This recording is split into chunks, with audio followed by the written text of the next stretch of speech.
Good afternoon. Today is the 5th of May, 2017, and I'm at my home on Lake Marion in Polk County, Florida.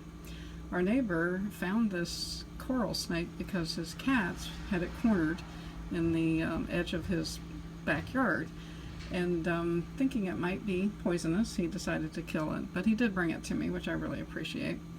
And so now what I'm going to do is I'm going to preserve it so that I can show it to other people so they will know what a coral snake looks like, because it is quite an unusual snake, and it is poisonous. It's one of the poisonous snakes we find here in Florida. I've actually seen one alive about 3 times so far.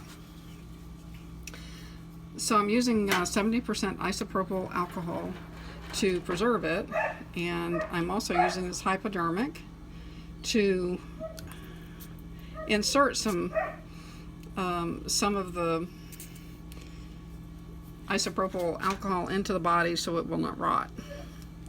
Now, the one I saw online would actually do it about every 2 inches. Oh my gosh, this isn't there.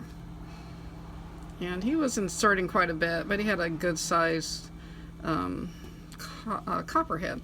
So what I'm finding is I'm doing about every other stripe, long stripe, and it actually isn't taking very much. This is a very small snake. I probably don't have to do this, but sure would hate to have anything happen to it.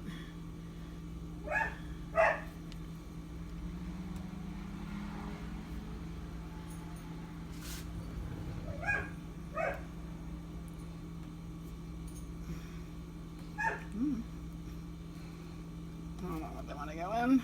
How about over here? There, that one does.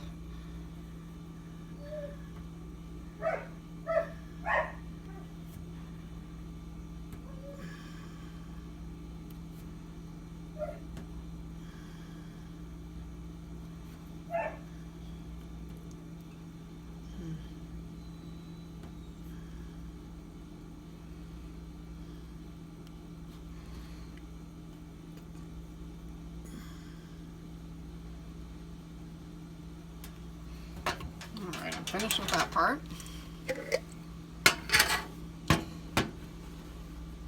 So now I want to have the head at the top.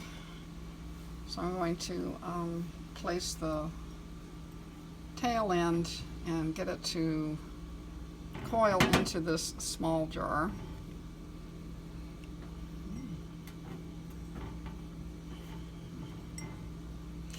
Now, because this is a poisonous snake, I am avoiding touching his head. Even though it's dead, there could still be poison in his head, and I sure don't want to have any of that on me.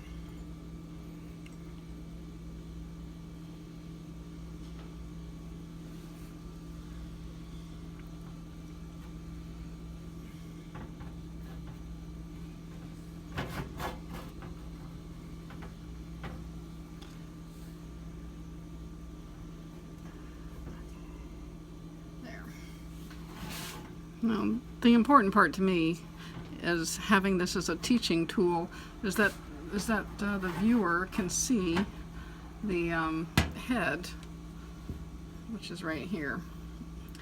To me, one of the best ways to identify a coral snake is by the black nose. It's the only snake with this coloration that has a black nose.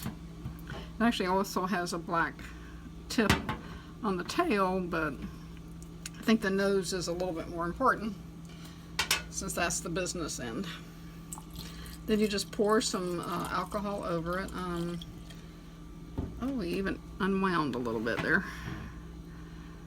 And they recommended, of course they had a jar that, you know, the animal fit in a little better. I'm going to just add a little extra because I'm not sure how well this is going to seal. So there we go. There's my jar o' snake.